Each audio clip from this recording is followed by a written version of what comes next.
James Williams' comments strike a nerve with Husker fans. That's former Husker James Williams, and even former Husker defensive line coach Terrence Knighton decided to jump in the fight. That's always great.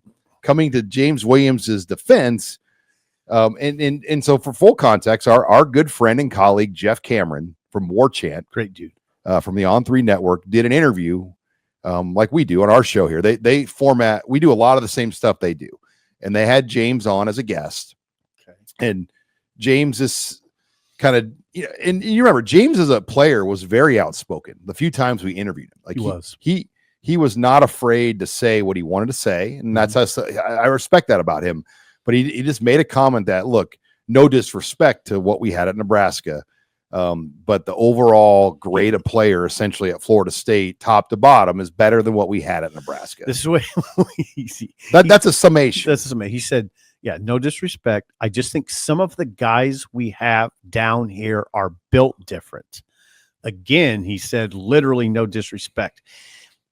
I'm not saying fans are overreacting, because I like, you know what I like? I like fans, Nebraska fans, coming to the defense of their team and having the backs of their guys.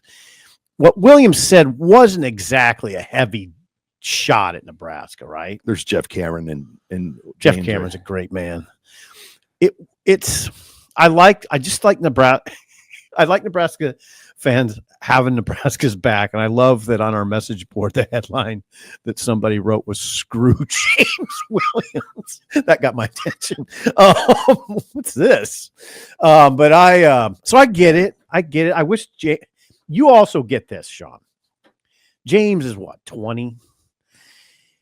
He's just a kid. I mean, I don't expect him to be as polished as Jimbo Fisher.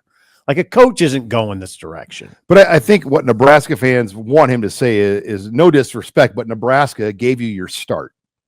Like, you were at a tryout camp and you had nothing going. Right. And this guy named Matt Rule and his coaching staff watched you work out on a June afternoon. I was there, and they gave you a roster spot. And then they believed enough of you after watching you on scout team that they played a 4-game red shirt on you, and you did outstanding. And then this past year, he did a pretty good job as well. Still not a developed 3-down player, but did a great job. 5 sacks. And a lot of that was earlier in the year.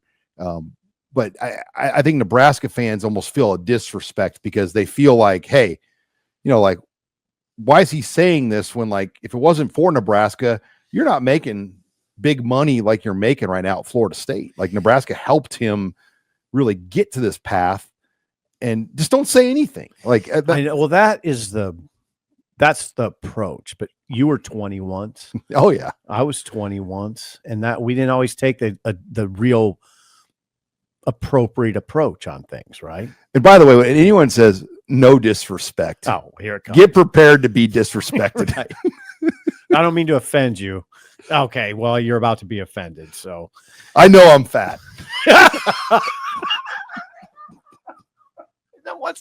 No, I know, but like, it was not a discussion. But anyway, I respect Nebraska fans for saying screw James Williams. And James Williams could take the high road. He doesn't really do that, which I also understand because I was 20 once. Well, and he considers Terrence Knighton almost like a father family figure to him. And Terrence Knighton kind of took on that role. Like, he decided to go on Twitter or X and defend and say James Williams can say what the hell he wants to say. And that's true too, by the way. And this is, I mean, it's a but Nebraska fans can say what they want back. 100%. So it's layered. It's a very layered discussion because another layer of this is you're a journalist. It's April. We need content. I mean, we always need it, but especially this time of year. And James gave us some. I mean, think about what Nico Amaliva's done. Oh God, thank God for Nico. And because there is no conference realignment going on. There's not a lot. I mean, the house settlement thing, it's kind of boring. I mean, there's not a lot to that. I mean, no, there's not. There's not a lot of coaching drama happening. No, nope. Man, Nico and his just brilliant advisors helped us a lot for sure, right? I mean, he has started off the offseason well with that storyline. Because you know what? It's not going away. because there's going to be fallout. We don't know where he's going. Well, In Tennessee might go try to get somebody. And then and then that school that they take a quarterback from is going to try to get somebody. Yeah.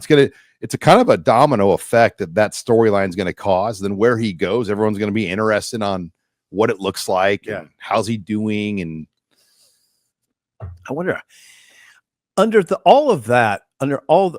got a headline. Yeah, we're going to get into more Nico. I just wanted to kind of say, like, thank God for Nico and stuff like that. And James. Yeah, I just want to say that James, I don't think what he said was incendiary. I mean, it didn't.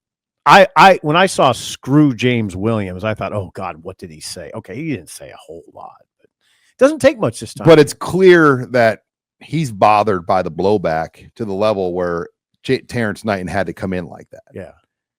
Well, James will learn from this, and maybe he doesn't care. Like maybe he's like, I didn't say anything bad.